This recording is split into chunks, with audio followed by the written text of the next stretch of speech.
Hi, Mike McGurran, speech to persuade. I'd just like to point out that at the beginning of the semester, I started with like a really short haircut and trimmed beard, and then as quarantine has gone on, I've graduated to full wolfman, so that's been a great character arc to witness, I'm sure. All right. America's never-ending culture wars continue to dominate political discourse. One such issue presented amidst the culture war is the question of whether the government should accommodate transgender people's bathroom preferences.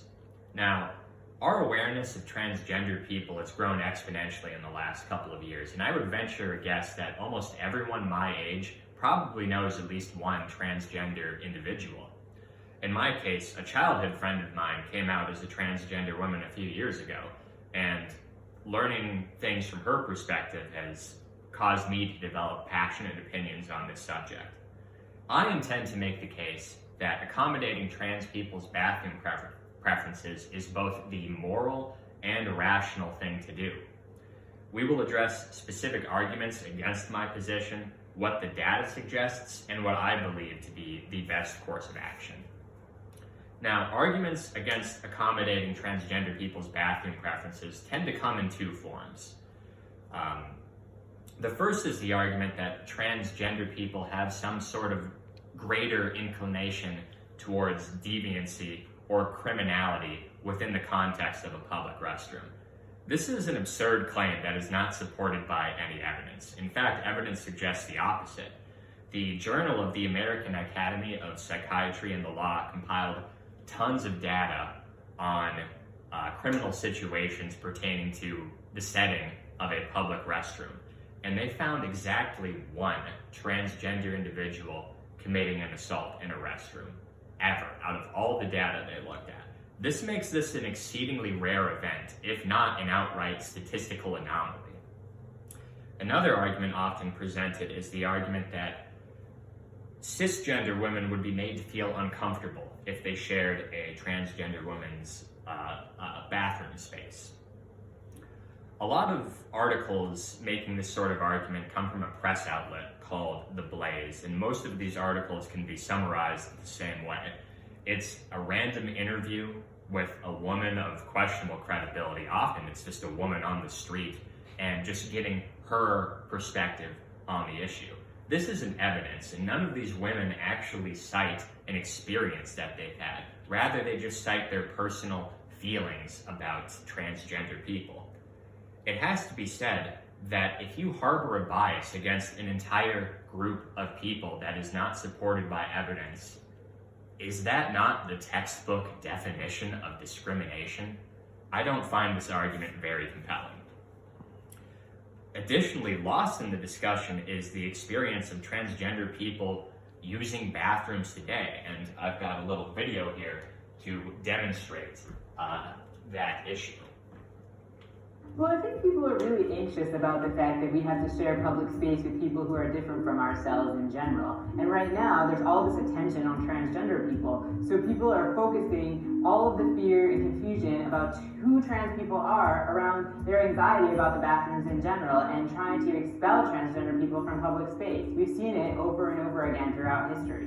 The reality is that bathrooms have long been a battleground, and we saw this in the context of the civil rights movement and efforts to expel Black people from spaces that white people dominated, including bathrooms and locker rooms. Wait, what are you doing in the women's bathroom? If I was in North Carolina, I would have to use the women's bathroom because I was assigned female at birth. So I would be a dude in the women's bathroom. That's what the law requires. What? Are you saying that these lawmakers are literally causing the problem that they say that they want to avoid in the first place? Yeah, that's what I'm saying. But can you give me a minute? Oh.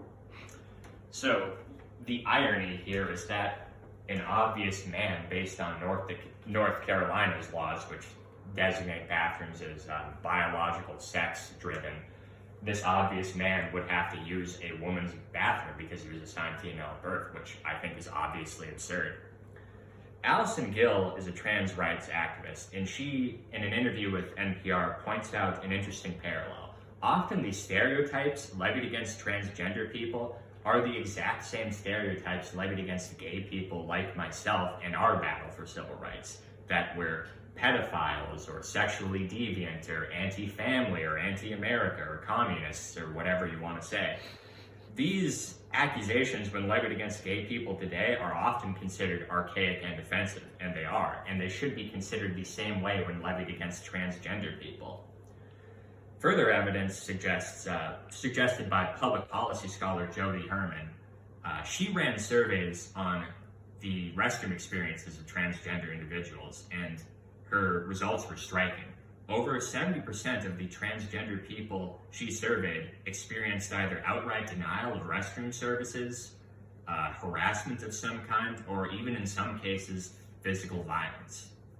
So it seems as if transgender people are the ones suffering with our bathroom practices as they are. I think that we need to allow trans people to choose the restrooms with which they identify themselves as. This would mitigate the risks that they are currently going through every time they enter a public restroom space now.